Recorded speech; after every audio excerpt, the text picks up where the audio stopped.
اس سے دل مردہ ہو. جو علم ہم کو ہے موٹی موٹی باتوں کا علم، اگر ہم اس علم کے مطابق عمل نہیں کر رہے ہیں تو سمجھ جانا چاہیے کہ یہ چیز ہمارے دل کو مردہ کر دیتی ہے. اسی طرح سے آدمی دین کا عمل تو کر رہا ہو، دین کا کام کر رہا ہے، عبادت کر رہا ہے، نیکیاں انجام دے رہا ہے، لیکن دل میں اخلاص نہیں، یعنی نیت یہ ہے کہ لوگ مجھے اچھا کہیں، لوگوں میں میری شہرت ہو، لوگوں میں میری جو ہے نا میرے نام کا ڈنکا بجے. اگر یہ بات ہے تو تب بھی سمجھ لینا چاہیے کہ آدمی کا دل جو ہے وہ مردہ ہو رہا ہے. اسی طرح سے حضرت حسن بصری رحمت اللہ علیہ فرماتے ہیں کہ دل کے مردہ ہونے کا ایک سبب یہ ہے کہ آدمی اللہ کی نعمتیں استعمال کرے مگر اللہ کا شکر ادا نہ کرے. اللہ کی نعمتیں استعمال کرے مگر اللہ تعالیٰ کا شکر بجا نہ لائے تو سمجھ جانا چاہیے کہ اس کا دل کیا ہے، اس کا دل جو ہے مردہ ہو رہا ہے. اور اسی طرح سے فرمایا کہ آدمی جو ہے اللہ تعالیٰ کی تقدیر پر راضی نہ ہو، یعنی اللہ نے جو بھی دولت دیا ہے، جو بھی اولاد دیا ہے، عزت دیا ہے، جس کے مقدر میں جتنا ہے اس کو اللہ نے دے دیا ہے.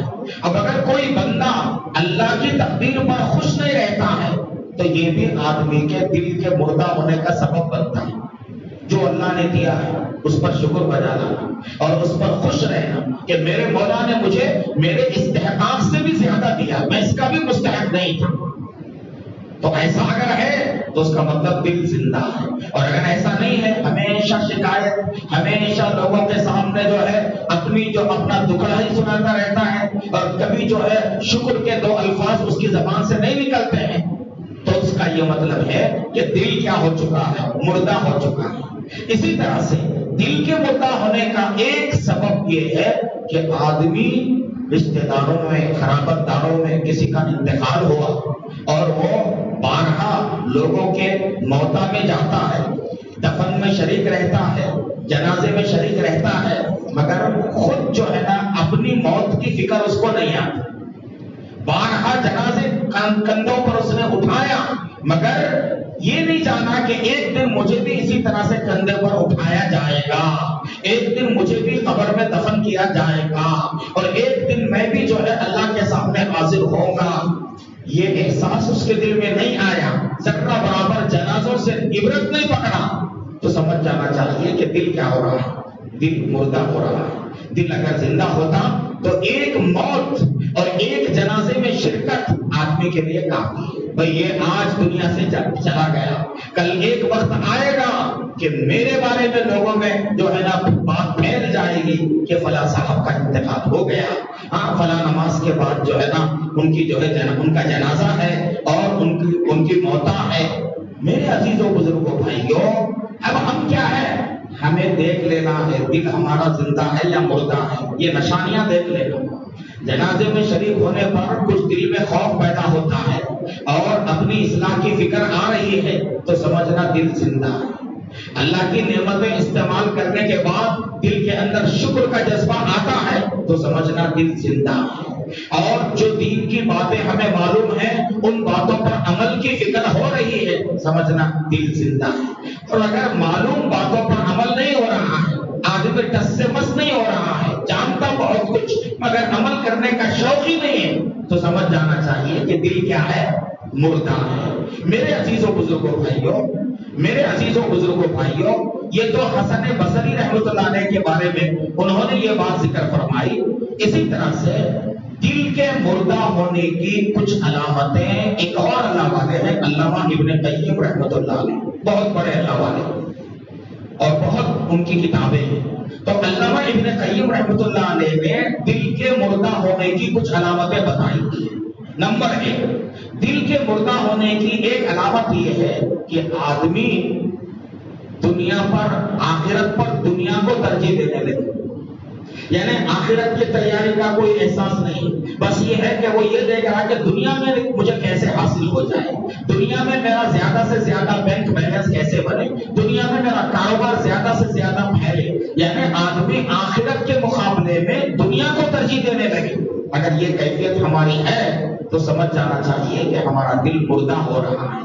اس لیے کہ دل اگر زندہ رہتا تو ہم دنیا کے مقابلے میں کس کو ترجیح دیتے؟ آخرت کو ترجیح دیتے۔ صحابہ کیا کرتے تھے؟ صحابہ دنیا کے مقابلے میں آخرت کو ترجیح دیتے تھے۔ دنیا کا بڑا سا بڑا نقصان ہو جائے دل پر کچھ بھی اثر نہیں ہوتا تھا، لیکن آخرت کا نقصان ہوتا، ایک نماز باجماعت چھوٹ جاتی، پریشان ہو جاتے تھے، پریشان ہو جاتے تھے کہ میرا کتنا بڑا نقصان ہو گیا، آج میں جماعت کی نماز نہیں پڑھ سکا۔ آج جو ہے میرے بھائیوں بزرگوں، آپ حیرت کرو گے کہ آخرت کا نقصان صحابہ کو کتنا پریشان کرتا تھا۔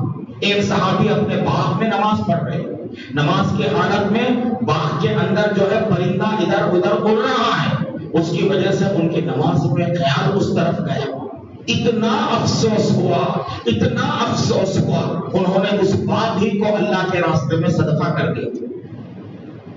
کتنی فکر ہے میرے بھائی۔ وہ جانتے تھے کہ اصل زندگی آخرت کی ہے، دنیا کی زندگی چند روزہ زندگی ہے۔ اب آدمی چند روزہ زندگی کی راحت کے لیے ہمیشہ کی زندگی کا اگر نقصان کرتا ہے تو یہ علامت ہے اس بات کی کہ اس کا دل مردہ ہوا ہے۔ دل اگر زندہ رہتا تو وہ آخرت کی جو ہمیشہ کی زندگی ہے اس کی فکر کرتا، اس کی فکر کرتا۔ چند روزہ زندگی دنیا کے لیے وہ اپنی آخرت کو برباد نہیں کرتا۔ آج میرے بھائیوں بزرگوں، ہمارا حال کیسا ہے؟ ہمارا حال ایسا ہے کہ ایک ایک دن میں کئی کئی نمازیں چھوٹ جائیں، ذرہ بھی دل پر اثر نہیں ہوتا، ذرہ بھی دل پر اثر نہیں ہوتا۔ جماعت چھوٹ جائے، اثر نہیں ہوتا۔ فجر کی نماز ہی چھوٹ جاتی ہے، سوتے پڑے رہتے ہیں، مگر دل پر ذرہ اثر نہیں۔ صحابہ کا حال کیا تھا؟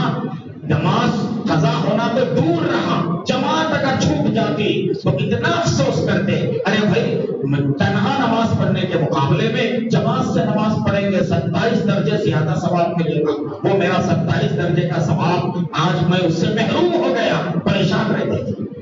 تو میرے بھائیوں، دل کے مردہ ہونے کی ایک علامت کیا ہے؟ آخرت کے مقابلے میں آدمی کیا کرے؟ دنیا کو ترجیح دے، دنیا کا آرام، دنیا کی راحت، دنیا کی جو ہے نا ترقی اور دنیا حاصل کرنے کی فکر، آخرت بھاڑ میں چلے جائے، کوئی نماز نہ پڑھے، اور جو ہے نا بچے جو ہے نا بچے اولاد جو ہے بے دینی کے راستے پر چل پڑ رہی ہے اور نمازیں کئی کئی وقت کی نہیں پڑتی ہے، باپ کو اس کی کوئی فکر نہیں ہے، لیکن اولاد اگر کاروبار میں سستی دکھائے گی، اولاد اگر جو ہے نا دنیا کے اندر کمزوری دکھائے گی، باپ پریشان ہو رہا ہے۔ تو اس کا مطلب کیا ہوا؟ اس کا مطلب یہ ہے کہ اسے جو ہے نا آخرت کے مقابلے میں دنیا زیادہ اس کو محبوب ہے، دنیا اس کو زیادہ محبوب ہے۔ دوسری علامت دل کے مردہ ہونے کی، حضرت علامہ ابن قیم رحمۃ اللہ علیہ فرماتے ہیں کہ دل کے مردہ ہونے کی دوسری علامت یہ ہے کہ آدمی کو خالق کے بجائے مخلوق کی محبت غالب آ جائے۔ انسان میں خالق سے محبت کے بجائے مخلوق کی محبت غالب آ جائے۔ ہمیشہ بھائی آدمی جو ہے نا لوگوں کے ساتھ رہتا ہے، ہمیشہ جو ہے آل و اولاد پہ لگا ہوا ہے، اور ہمیشہ مجلسوں میں محفلوں میں جو ہے لگا ہوا ہے۔ اللہ کے لیے تھوڑی دیر یکسوئی کے ساتھ بیٹھنا اس کو جو ہے نا پسند نہیں ہے۔ مسجد میں آتا ہے بے چین ہو جاتا ہے، کب مسجد سے باہر نکلو؟ کیوں؟ اس لیے کہ دل پر جو ہے نا خالق کی محبت کے بجائے مخلوق کی محبت غالب ہے، اور یہ دل کے مردہ ہونے کی علامت ہے۔ اگر دل زندہ ہوتا تو آدمی کیا کرتا؟ مخلوق سے زیادہ خالق کی محبت کرتا، خالق کی محبت کو وہ ترجیح دیتا۔ میرے بھائیوں بزرگوں، مخلوق خالق کے مقابلے میں مخلوق کی محبت ہم پر کتنی غالب ہے، اگر یہ دیکھنا ہو تو ہم اپنی عملی زندگی کا جائزہ لے سکتے ہیں، عملی زندگی کا جائزہ لے سکتے ہیں۔ شادی کے موقع پر کیا کریں گے؟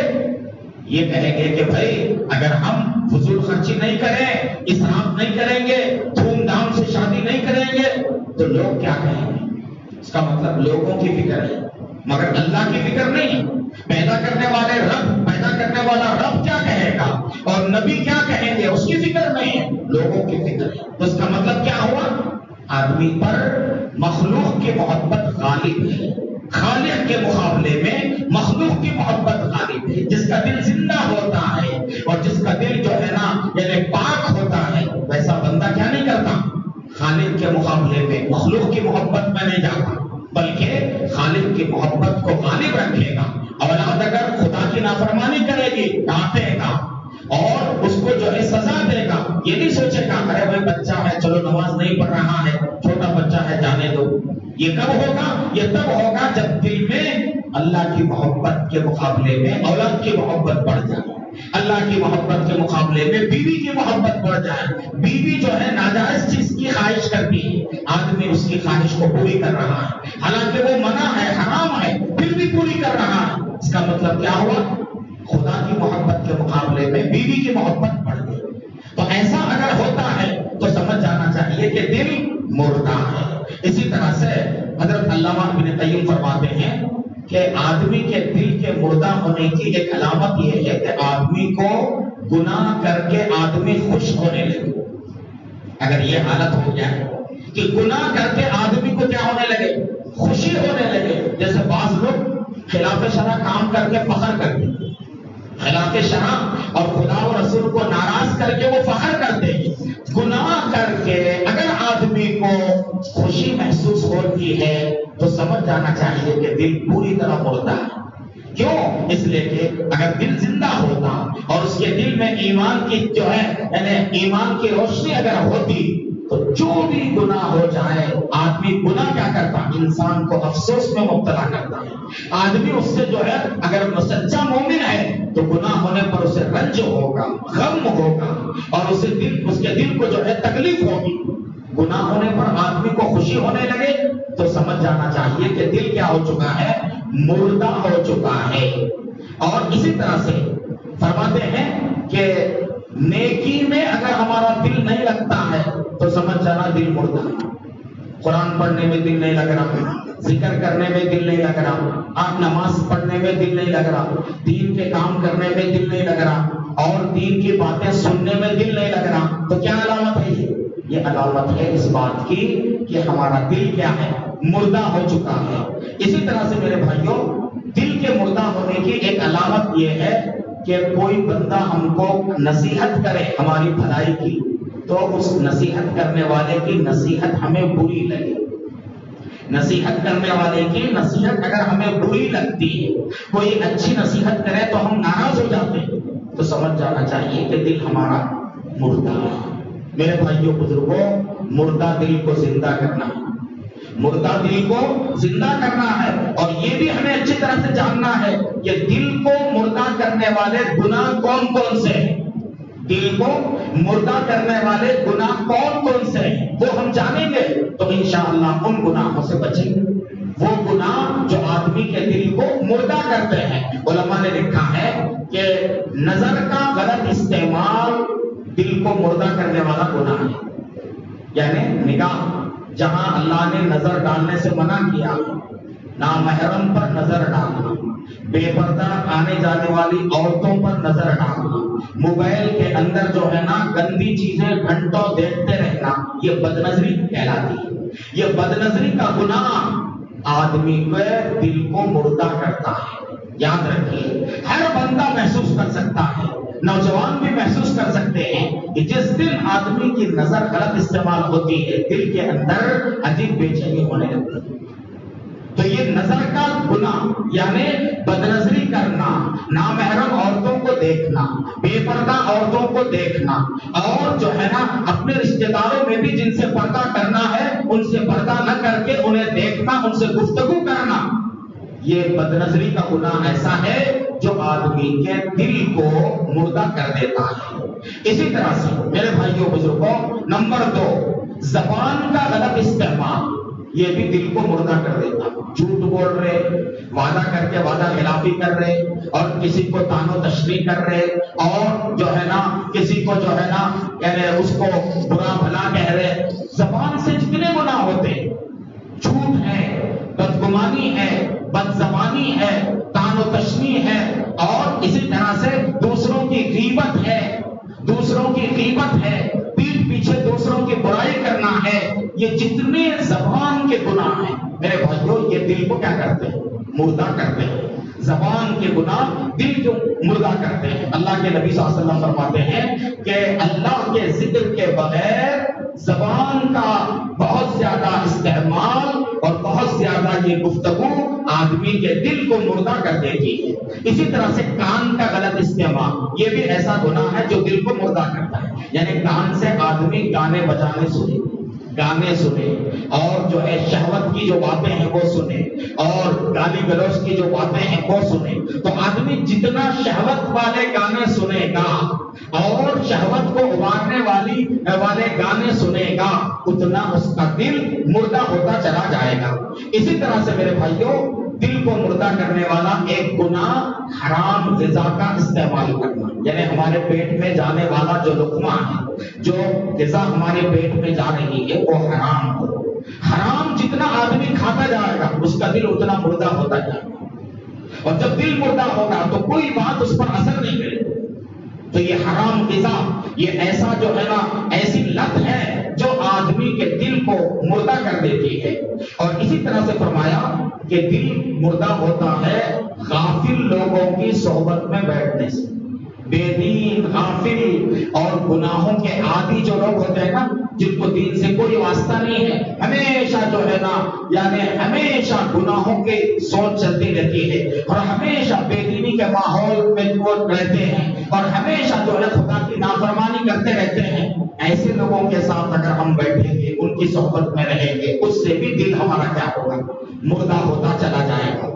اور فرمایا کہ دل کو مردہ کرنے والی چیزوں میں سے ایک چیز ہے جھگڑا کرنا، جھگڑنا، لوگوں کے ساتھ آپسی جھگڑا، لوگوں کو پریشان کرنا، بحث و مباحثہ کرنا، بیوی کے ساتھ جھگڑنا، بچوں کے ساتھ جھگڑنا، محلے والوں کے ساتھ جھگڑنا، رشتہ داروں کے ساتھ ناحق جھگڑنا، یہ بھی دل کو مردہ کرنے والا گناہ ہے. اسی طرح سے فرمایا کہ نماز چھوڑنا، بار بار نماز کا چھوڑنا، یہ آدمی کے دل کو مردہ کر دیتا ہے. نیز دنیا کے حد سے زیادہ محبت یہ آدمی کے دل کو جو ہے مردہ کرتی ہے. اور اسی طرح سے فخر و غرور اور تکبر، اپنے کو بڑا سمجھنا، دوسروں کو حقیر جاننا، یہ بھی آدمی کے دل کو مردہ کرتا ہے. میرے عزیز و بزرگوں بھائیوں، اب ہم یہ دیکھیں گے کہ دل اگر مردہ ہو جائے، دل اگر مردہ ہو جائے تو دل کو زندہ کرنے کے لیے کیا کرنا ہے؟ گناہ کر کر کے دل مردہ ہو گیا، مختلف جو باتیں بتائی گئی ہیں ان کی وجہ سے ہمارا دل مردہ ہو گیا. تو دل کو زندہ کرنے کے لیے کیا ہمیں کرنا چاہیے؟ نمبر 1، سب سے پہلا کام جو دل کو زندہ کرنے کے لیے ضروری ہے، مردہ دل کو زندہ کرنے کے لیے ضروری ہے، وہ ہے ندامت اور پشیمانی. توبہ کے ذریعے سے اپنے گناہوں پر نادم ہو کر آنکھوں سے آنسو کا بہانا، یہ دل کو زندہ کرتا ہے. دل جو گندا ہوتا ہے نا، گندے دل کو میرے بھائیوں توبہ کے آنسوؤں کے ذریعے دھویا جاتا ہے. توبہ کے آنسو نکلیں گے، آدمی اپنے گناہوں کو یاد کر کے، اپنے گناہوں کو سوچ کر آدمی رونے لگے اور اللہ تبارک و تعالیٰ سے معافی طلب کرتا رہے. یہ ندامت، یہ پشیمانی، یہ توبہ اور یہ سچی توبہ کے آنسو، اس سے کیا ہوگا؟ دل زندہ ہوگا اور مردہ دل کی مردگی جو ہے ختم ہو جائے. نمبر 2، اگر دل کو زندہ کرنا ہے میرے عزیزوں بزرگوں بھائیوں، گناہوں سے بچنا ضروری ہے.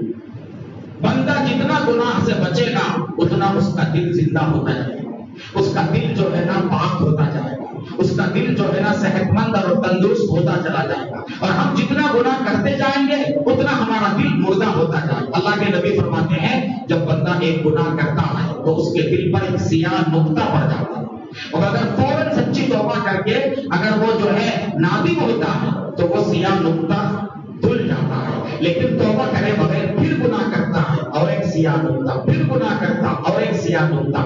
گناہ جتنا کرتے جائے گا سیاہ نقطے بڑھتے جائیں گے، پورا دل سیاہ ہو جائے گا. اور جب پورا دل سیاہ ہو جائے گا تو آدمی کو کوئی اچھی بات جو ہے اچھی نہیں لگے گی، دین کی بات سننا گوارا نہیں کرے گا، خدا و رسول کی بات سن کر جو ہے اس کے دل کو سکون نہیں بلکہ اور زیادہ غصہ جو ہے آنے لگے گا. تو میرے عزیزوں بزرگوں بھائیوں، دل کو اگر زندہ کرنا ہے، دل کو اگر جو ہے نا پاک کرنا ہے تو کیا کرنا ہے؟ گناہوں سے بچنا ہے. ہر گناہ آدمی کے دل کو گندا کرتا ہے، ہر گناہ کے نتیجے میں بندہ اللہ سے دور ہوتا ہے. ہر گناہ انسان کے لیے نحوست ہے. عام طور پہ ہم لوگ یہ سمجھتے ہیں کہ ابھی سفر کا مہینہ منحوس ہے یا فلاں چیز منحوس ہے. کوئی چیز منحوس نہیں ہے. سب سے بڑی نحوست ہمارے گناہ ہے. ہم گناہ سے بچیں گے، اللہ تعالیٰ ساری نحوستیں ختم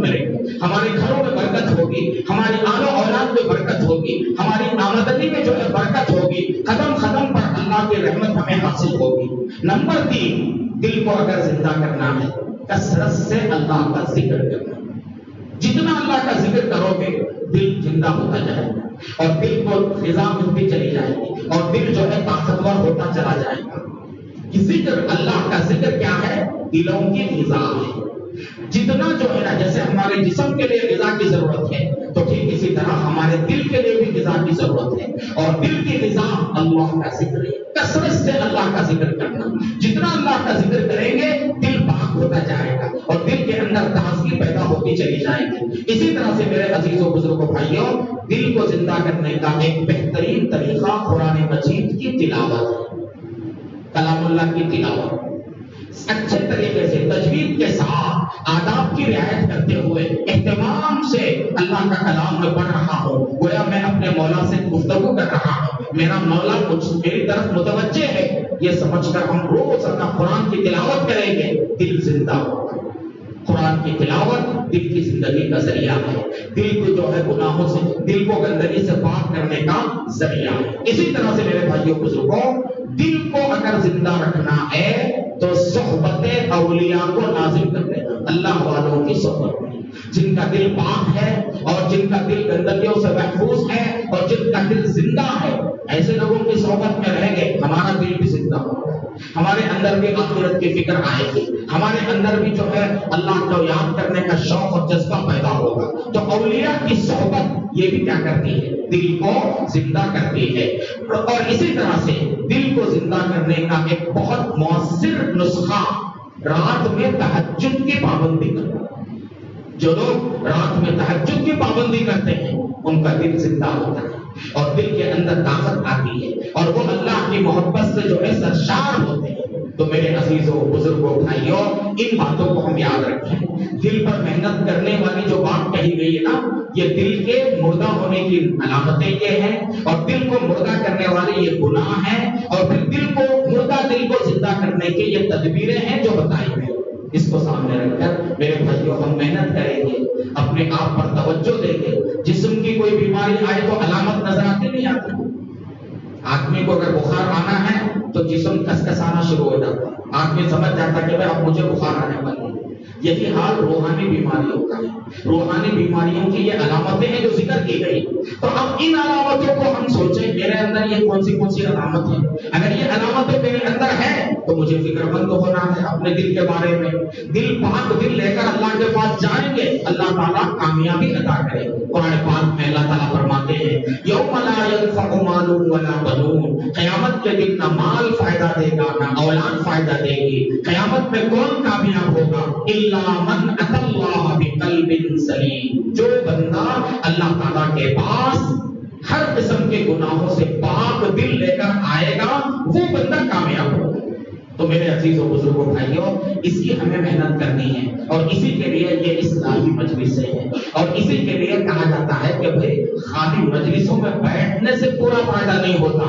پورا فائدہ تب ہوگا جب ہم کسی نہ کسی اللہ والے سے بیعت کر کے ان سے جڑ جائیں اور جڑ کر رابطے میں رہیں. بہت سے لوگ کیا کرتے ہیں، جڑ تو جاتے ہیں مگر رابطے میں نہیں رہتے، یعنی بتاتے نہیں کہ بھائی کیا معاملات ہو رہے ہیں، پابندی ہو رہی نہیں ہو رہی، کیفیت کیا ہے، احوال کیا ہے، اس کے بارے میں اطلاع نہیں کرتے. اس سے بھی فائدہ نہیں ہوتا. میرے عزیزوں بزرگوں بھائیوں، ہم سب کو جو ہے اس کی فکر کرنی ہے. اب آپ کو سمجھ میں آ گیا ہوگا کہ یہ جو سلسلہ ہے یہ کوئی جلسہ نہیں ہے کہ جلسے میں بیان سن کے چلے گئے. یہ اپنے آپ کو تبدیل کرنے اور اپنے دل کو بدلنے کی محنت ہے میرے بھائیوں، اور یہ ایک مستقل عملی کام ہے.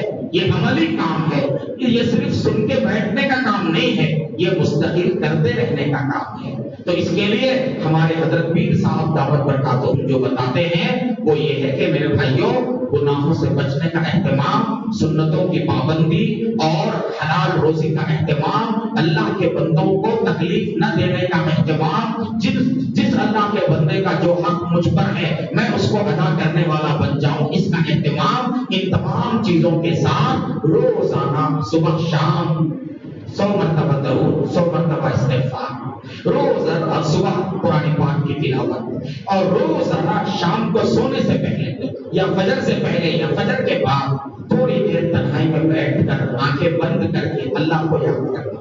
یعنی آنکھیں بند کر کے یہ تصور کرنا کہ میرا دل کیا کر رہا ہے، اللہ اللہ بول رہا ہے، اور دن بھر اللہ کا دھیان دل میں جمانا. کیا کیسے؟ اس کا طریقہ یہ ہے کہ ہم جو مصروفیت میں رہے، چاہے ہم جو ہے یعنی کاروبار میں ہوں، چاہے ملازمت میں ہوں، چاہے بیوی بچوں کے ساتھ ہوں، جس کام میں بھی ہم رہیں، تھوڑے تھوڑے وقفے سے یہ سوچنا کہ اللہ تعالیٰ مجھے دیکھ رہے ہیں، میں اللہ کی نگاہوں کے سامنے ہوں، میرا ہر کام اللہ تعالیٰ دیکھ رہے ہیں. اس خیال کو دل میں بٹھاتے رہنا، اللہ کا دھیان دل کے اندر جمع کرنا.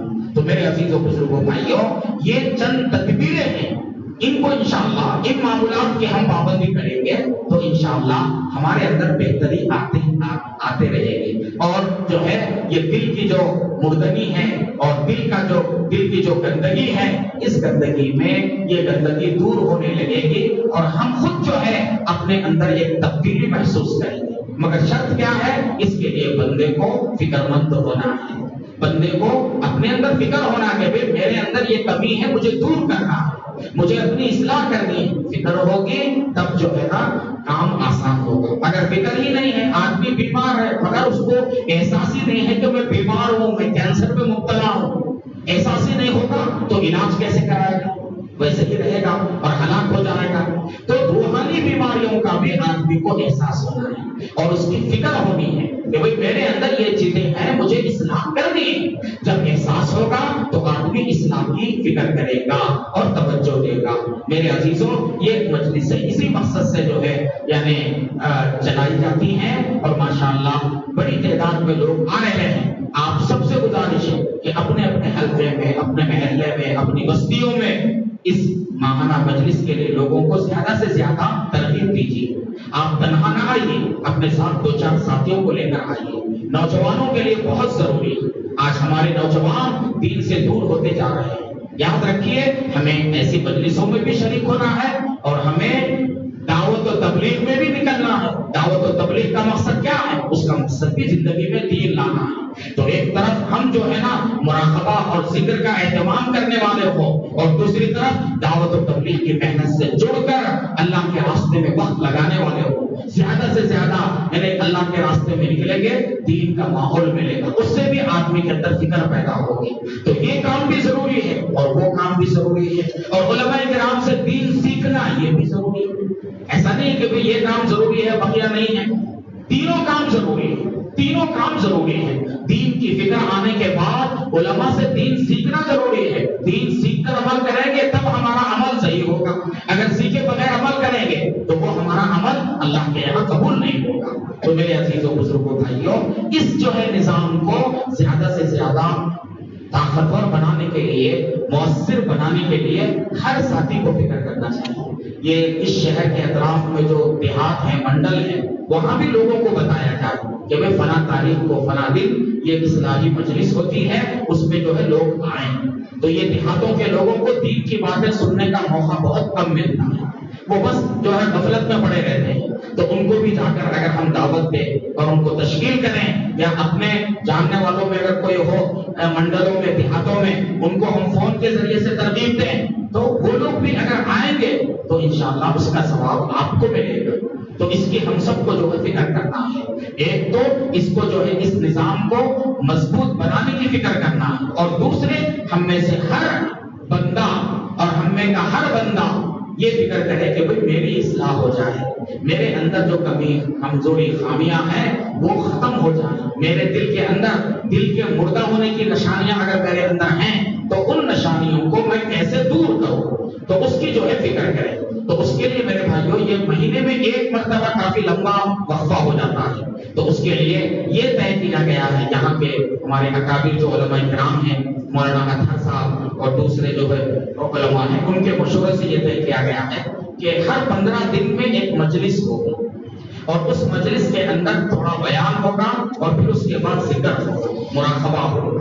تو آپ اگر 15 دن میں ایک مرتبہ بھی اس میں آتے رہیں گے اور مراقبے میں، مجلس میں یعنی ذکر کا اہتمام کریں گے تو میرے بھائیوں اس سے بہت زیادہ فائدہ ہوگا. تو انشاءاللہ یہ آنے والی 26 اگست 10 کو جمعے کے دن عشاء کے بعد انشاءاللہ ذکر و مراقبے کی مجلس یہاں ہوگی اور مولانا اطہر صاحب کی نگرانی میں ہوگی. اور جو حضرات جو ہے نا ایسی مجلس دوسری مساجد میں رکھنا چاہیں تو وہ جو ہے مولوی عمار حافظ سے رابطہ کر سکتے ہیں. تو یہ جو 15 دن میں ایک مرتبہ کی جو مجلس ہے، ساتھی اگر اس سے جڑے رہیں گے تو ان کو ذکر کی عادت ہوگی. دیر تک بیٹھ کر اللہ کو یاد کرنا، مراقبہ کرنا، صبح شام کی تسبیحات کی پابندی کرنا اور قرآن پاک کی تلاوت کا اہتمام کرنا اور دل کو نقصان پہنچانے والے گناہوں سے بچنے کا اہتمام کرنا. تو اس کے لیے میرے بھائیوں ساتھی یہ فکر کریں کہ یہ جو 15 دن میں ایک مرتبہ جو مجلس ہونا طے کیا گیا ہے اس میں پابندی کے ساتھ آنے والے بنے. اور جو ساتھی معمولات کی پابندی کر رہے ہوں وہ ساتھی کم از کم ہفتے میں ایک مرتبہ، میرا نمبر جو ہے یہاں ماشاءاللہ مولوی عمار عابد کے پاس بھی ہے اور بھی کچھ نوجوانوں کے پاس بھی ہے، ان سے نمبر لے کر آپ جو ہے نا ہفتے میں ایک مرتبہ فون سے اطلاع کیجیے اور یہ بتائیے کہ میں نے یہ کام شروع کر دیا ہے، یہ میرا معمول چل رہا ہے. کوئی دشواری اگر ہو رہی ہو تو اس کا ذکر ہو، کوئی پابندی میں دشواری ہو رہی ہے تو اس کا ذکر ہو، اور کوئی مسئلہ اگر معلوم کرنا ہو تو اس سلسلے میں بھی. تو آدمی رابطے میں رہیں گے تو اس سے فائدہ زیادہ ہوگا.